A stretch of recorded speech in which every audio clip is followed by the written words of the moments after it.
everyone, it's Katie Farner, Director for the Sunshine State Superstars.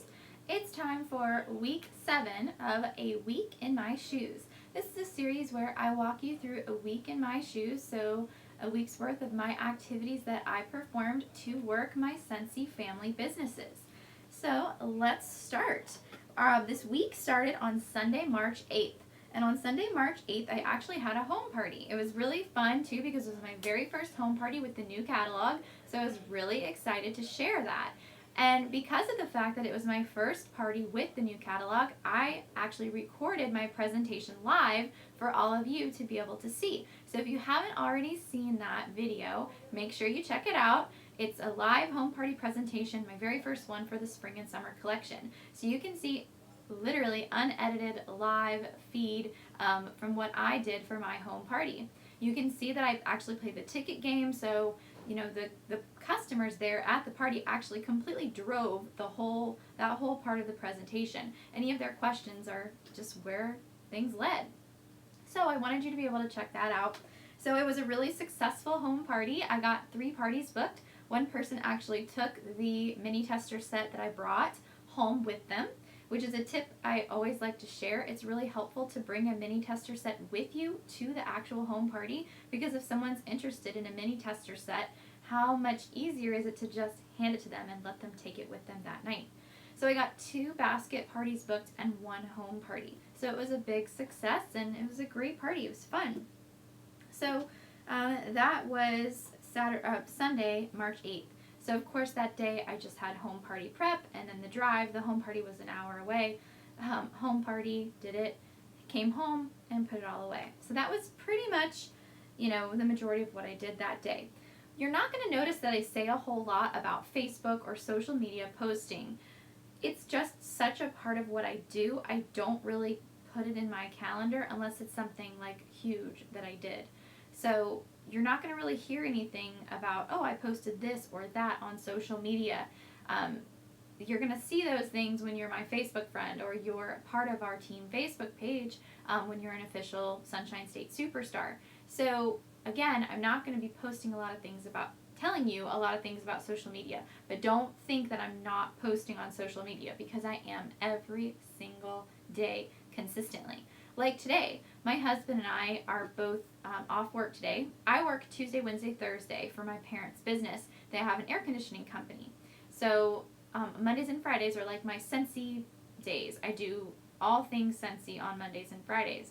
But a lot of times my husband and I will go out to lunch or whatever, because sometimes working as a deputy, he'll work Tuesday through Saturday versus Monday through Friday. So this is a week he's working Tuesday through Saturday. So of course we went out to lunch to take advantage of that. And of course I'm going to post a picture on social media of the 2 of us at lunch, and I called it Monday Fun Day. It's a way to network and talk about working from home without actually even saying anything about, hey, I'm trying to recruit you. Hey, don't you want to start your own business and be able to work from home? I didn't say anything like that. All I said was Monday Fun Day, having lunch with the hubs, something like that. So it really catches people's eye. They, of course, realize it's a Monday and I'm having a fun day. I'm out to lunch with my husband. So it's a great way. Things like that are original. It's going to catch people's eye. They're going to remember it. And it's not in your face, I'm trying to recruit you. So there's a little tip for you. But yes, always posting on social media, even though I might not be talking about it in here. So then we have Monday, March 9th. So on Monday, March 9th, I'm actually a part of a leadership university. You guys might remember I shared the information about that when we first opened it up. It was something that everyone you had to qualify to enter the leadership university. It's designed to build directors. So I'm actually putting a lot of time into that. So this week I did a lot of things for that. I'm the recruiting chair, so I'm in charge of all the recruiting training. So I worked on some of that training and coordinated with some other people who are helping me out and doing portions of the recruiting training as well. So I did that on Monday. I also made a list of my 10 new people that I had recruited as of March 9th, because I pay really close attention to who's new, who do we got to get certified. So I made a list of all of my 10 people and reached out to them, a few of them. I did 4 on Monday. So I reached out to 4 of them one-on-one via text message, just checking in with them, And I keep that note, that log. You've seen my log before. I show you. I keep track of our conversations, so I know exactly where that person was at. Because if you recruit 10 people in a period of 32 days, you're going to be 39 days. You're going to be really confused. You can start to confuse people. Like, you think this person is that person and you forget where they were at. So you got to make notes and keep track of where they were. So I text messaged with 4 of my new people, just checking in with them, seeing how they were doing with where they were at last time we spoke, and any challenges that I gave them last time we spoke. So that was Monday, March 9th. And then, let's see. I also transitioned my last mini tester set. Finally, they're all transitioned. Okay, so Tuesday, March 10th. I checked in with 3 more of the newbies. Like I said, text messaging them one-on-one. How are things going? And if any of them seemed like they needed a one-on-one phone conversation, I offered that to them at that point. I also sent out an email to the entire team, 2 emails that day. I sent out an email to the entire team focused on the spring and summer catalog and what new products were available and ways that our team members could market that to their new customers. Just trying to get everybody excited and hyped up for these new products, just like I would my customers. Except I made it obviously focused for team members. I also created an email and sent an email out to all of our will cancels. So everybody within our whole group who's up for cancellation this month. I typically send out 3 emails to all of our will cancels within our whole group. They typically get one on the 1st, 2nd, or 3rd of the month. They get one in the middle of the month, and then they get one again at the very end of the month when it's maybe like around 7 to 10 days before the month ends. So not only are they going to get their emails from Scentsy letting them know they're up for termination, but they're also going to get their emails from me as well. So Wednesday, March 11th, we're getting to the end of our annual award season. The annual award season ends with Scentsy's calendar year, which is going to be the end of April. So I pulled a list of all of my people that I have left to certify. I've sponsored 43 people so far in Scentsy's calendar year. 26 of them are certified. So I made a list of all the other remaining ones and how much they have in PRV currently. So I knew exactly what we needed to work on. I want to get as many people certified as possible before the annual year ends, Scentsy's calendar year ends. So I made that list and I started brainstorming to think about, what do I want to do? Do I want to offer an incentive? What am I going to do to help get these people certified before the calendar year ends? So that's one of the things I did on Wednesday. I sent individual text messages to all of my front line who are up for cancellation. So not only do I send out emails to everyone within my whole group for the people up for cancellation, but I also send individualized text messages at least once a month to the people who are up for cancellation that are in my front line. So of all of the will cancel text messages that I sent out, only 1 person responded. So that was kind of concerning, but everybody's their own boss and they're going to do what they want to do if they want to cancel or not. So, but at least I do my part knowing that I have educated them. So they can't message me on the 1st and say, I didn't know I was up for cancellation. The only way you could know you're not up, the only way you could not know you're up for cancellation is if you were out of the country and had no phone or no email access. So I emailed with a potential new recruit who sent me an email back and forth with her on Wednesday, March 11th. And I also emailed a few of my customers who placed recent orders, and I had seen that their orders had in fact been delivered. Just sent them an email letting them know I see that their package was supposed to be delivered on X date. I hope that everything was exactly as they had hoped, and I would love to hear how they're loving their new blank scent or blank warmer. So I try to ask questions to get them to email me back and give me the answers to those questions to hopefully be able to just continue building our relationship. With the online orders, it's hard to build relationships with them because we're not, having as much one-on-one connection with them. So Thursday, March 12th, I, once a week, I try to send an email, just kind of copy and paste on the discussion pages on the discussion portion of the pages of people who have subscribed to my channel. So anybody in the last week who had subscribed to my YouTube channel, I copy and paste and send a message saying thank you so much for subscribing to my channel, because any of that kind of activity that you can have on your channel is going to help you with enhancing your traffic. So I did that, and I also delivered some orders on my lunch break that day.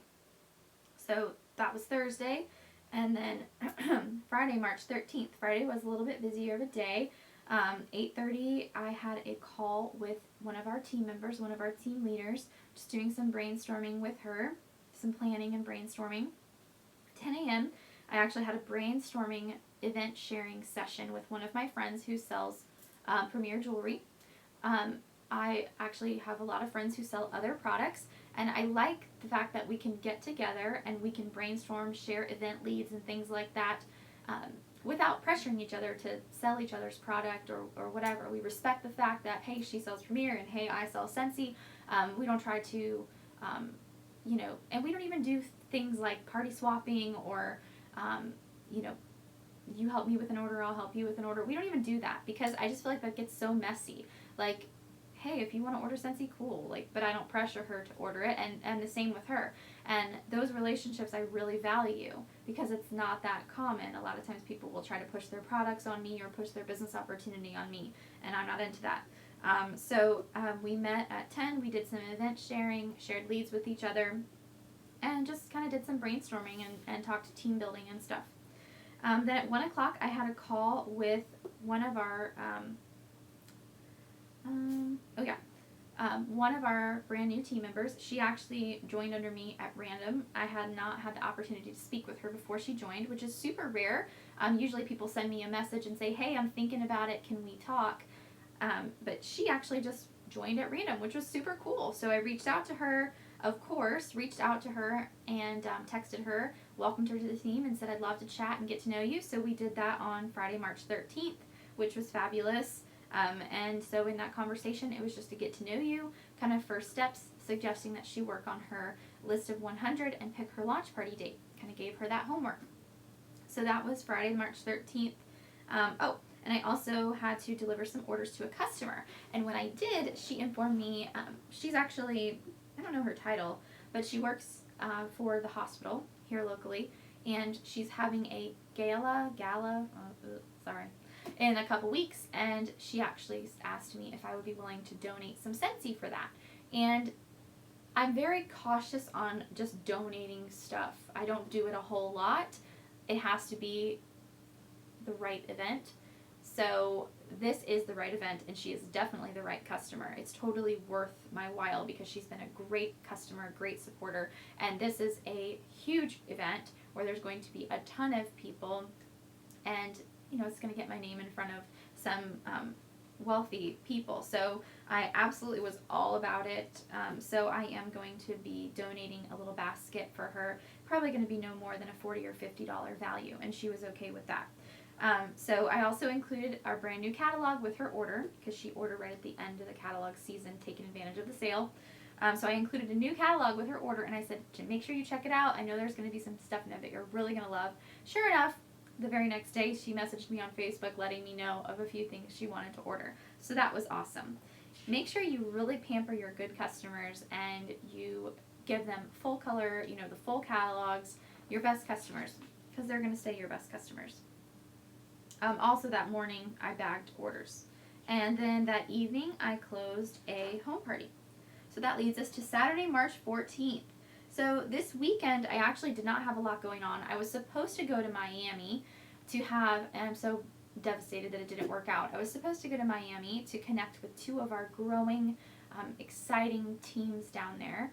We've got two leaders down there who are both building great teams. And this weekend, I was supposed to go down and visit with them and just have like a brainstorming connection time. And because of the fact that we had sold our house, we had less than 30 days to get out, we had to pack, and I have home parties every single weekend. This was my only weekend where I could do those things. So I we rescheduled the Miami team get together, and then of course my buyer on my house backed out. So, but it was too late to change anything. So I did not have any home parties scheduled this whole weekend because I was supposed to be in Miami. every other weekend I have at least 2 home parties. So it was kind of a nice, relaxing weekend, which is good. Gotta have your downtime too. So on Saturday, we actually had an open house here at my house on Saturday and Sunday. So I just cleaned and did crazy stuff to get my house ready for the open house.